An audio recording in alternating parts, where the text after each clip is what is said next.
It's fall, y'all, and that means garden cleanup, yard cleanup, and thankfully our certified arborist, Larry Kaplan, is back with some pro tips. Always good to see you. I'm so happy to be here with you, Angie, and with Rod, and just a great group to be here with. And everybody's anxious to hear what you have to say, but before we launch into the yard tips, the Master Gardeners, the SWMGA Master Gardeners event is this weekend. Tell us more about it if you can. Yes, they're having their fall conference. This is something they do every other year.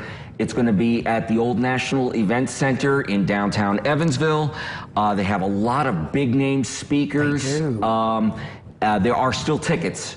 And I will have a vendor booth out there, so if people have questions, they can swing by and see me. Oh, good. But the educational speakers are top-notch, as always, with SWMGA. Yeah, I was, when we had Catherine on, Kathy Callums, the other day, talking about that, and I said, what a lineup. I mean, that's a deep bench of people coming in. Oh yeah, absolutely. The Master Gardeners really pull no punches when they do this. They do it right.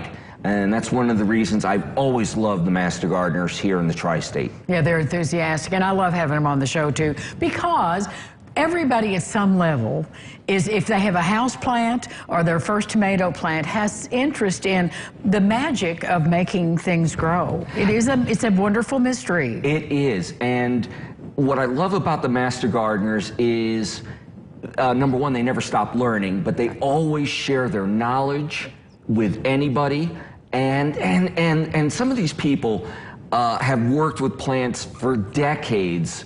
And back when I was with Extension, it was not unusual for me to, you got a question on orchids, you go need to talk to this Master Gardener, because I'm just guessing. He knows all the answers. So, I mean, we have a lot of people, especially with specialties in like native plants and so on. So it's just a good group. It's just such a wealth of knowledge to learn, and then you find out what you really like. You know, we're talking about what plants we like and all that, what you're going to enjoy working with, and that's one of the things. That class, the course, I hear is fantastic. It is, and like I said, I did this for 32 years while I was with Extension. It's one of the best groups I've ever dealt with. Yeah, I love their commitment.